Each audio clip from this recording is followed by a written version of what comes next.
भाई और बहनों, मैं मनमोहन सिंह आज आपको बताने जा रहा हूँ कि धनवान कैसे बन सकते हैं, धनी और सफल व्यक्ति कैसे बन सकते हैं।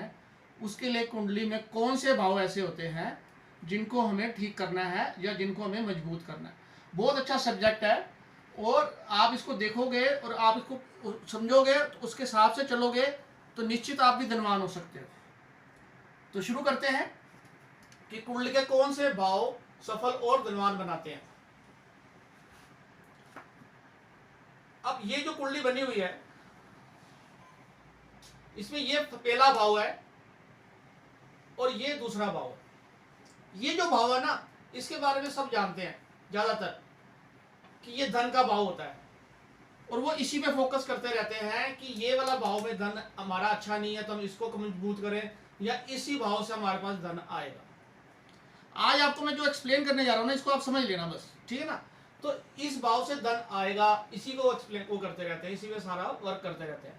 मैं आज आपको बताने जा रहा हूं कैसे धनवान बन सकते हैं। तो आपके पास कितना धन जोड़ते हैं, आपका कितना बैंक बैलेंस बनता है, ये वाला भाव ये बताता है कि आप कितना धन जोड़ सकते हैं और आपके पास कितना बैंक बैलेंस बनेगा, वो ये बताएगा। लेकिन टोटल क्या है, उसके लिए कौन कौन से घर मजबूत करना है, वो मैं आज आपको बताने जा रहा हूं। ये जो भाव है छठा भाव, ये होता है कि हम क्या काम कर रहे हैं, हमारी शॉप है, फैक्ट्री है, बिजनेस है, जो भी है वो ये भाव बताता है। ये 7th हाउस है, ये ग्राहक कस्टमर बताता है। ये 11th हाउस है, प्रॉफिट का है, ये कर्म भाव है और ये खर्चे का है। अब आप इसको समझ लेना, बहुत अच्छे से समझिए। आप दुकानदार हो, फैक्ट्री है या कोई बिजनेस है, ये 6th हाउस बताता है। मैं आपको ये क्यों एक्सप्लेन कर रहा हूं कि 6th हाउस ये बता रहा है, ये वाला। अगर आपकी दुकान फैक्ट्री नहीं चल रही तो हमें ये वाला घर मजबूत करना है। ऐसे आप इसको समझना, फिर हमें ये वाला घर मजबूत करना है, ठीक है। 7th हाउस आपका ग्राहक है, कस्टमर है, आपका दुकान है, फैक्ट्री है, सब कुछ है, सारा कुछ है, लेकिन कस्टमर नहीं है। तो फिर आपको ये वाला भाव मजबूत करना है कि कस्टमर आ जाए, ठीक है ना। ग्राहक आपसे जो भी खरीदता है वो ग्राहक का 12th हाउस होता है और आपकी बिक्री सेल है 12th हाउस है। ग्राहक जो आपका कस्टमर है मेन, वो आपसे जो भी खरीदता है वो उसका 12वां भाव होता है। अब उसका तो खर्चा हो गया और आपकी सेल हो गई, तो आपका सेल दिखाता है कि अगर ग्राहक अच्छा है आपके पास तो उसके अंदर कितना दाम है खर्चा करने का, और वही आपकी सेल बन जाएगी। समझ रहे आप इसको। आपकी कुंडली में 7th, 12th और 6th भाव का बिजनेस में कमाया धन, सेल मनी, इसको समझ लो। 7th हाउस, 6th हाउस और 12th हाउस, इन तीनों का जो है कॉम्बिनेशन वो आपके बिजनेस में सेल्स मनी है। 7th कस्टमर है, 6th आपका काम है जो भी करते हैं, 12th जो कस्टमर आप पे खर्च करता है। 11th हाउस आपका प्रॉफिट, यानी आपका प्रॉफिट है, ये प्रॉफिट है। इस घर का भी अच्छा नजूरी है।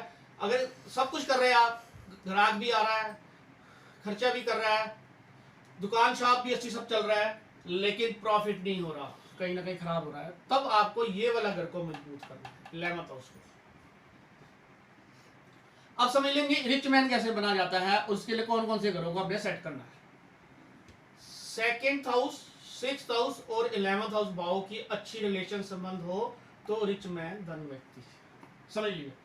2nd हाउस ये आपका मजबूत रहता है, ये आपका मजबूत रहता है और ये आपका मजबूत रहता है, या इनका कॉम्बिनेशन आपकी कुंडली में बहुत अच्छा है। अगर कॉम्बिनेशन नहीं अच्छा तो आपको अच्छा कॉम्बिनेशन करना पड़ेगा, इनके उपाय करने पड़ेंगे। अगर ये वाला हाउस और ये वाला हाउस आपका अच्छा है या अच्छा कॉम्बिनेशन बन रहा है तो आप रिच मैन है। रिच मैन का मतलब है पैसा, पैसे का मतलब कि अच्छा पैसा जिसकी कोई लिमिट ना हो, तो आप ये बन सकते हैं। इसके लिए आपको ये 3 घरों को वर्क करना है।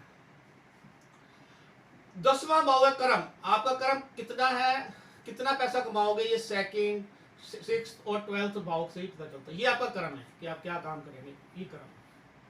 आप जो काम करेंगे वो बताएगा यही 2nd, 6th और 11th। तो बहुत जरूरी है कि 6th भाव का मजबूत होना बहुत जरूरी है, जबकि 6th भाव का अच्छा नहीं माना जाता, कोर्ट कचहरी कर्जा इन सबका माना जाता है, लेकिन यह भाव अगर हम सेट रखते हैं तो समझ लो फिर हम इन चीजों से भी बचे हुए हैं और हमारी कामयाबी भी पूरी है। बिजनेस के लिए 6th धन के लिए सेकंड और ग्राहक के लिए 7th और 12th। ये मैंने आपको समझा दिया। तो आज मैंने आपको बताया है कि कैसे आप धनवान बन सकते हो और कुंडली में कौन कौन से भाव है जिनको हमें मजबूत करना है और हम धनवान बन सकते हैं। बहुत महत्वपूर्ण है और इसको अगर ये भावों को आप मजबूत रखते हैं तो आप धनी हैं। धन्यवाद। मेरे चैनल को ज़्यादा से ज़्यादा सब्सक्राइब और शेयर करें। नमस्कार।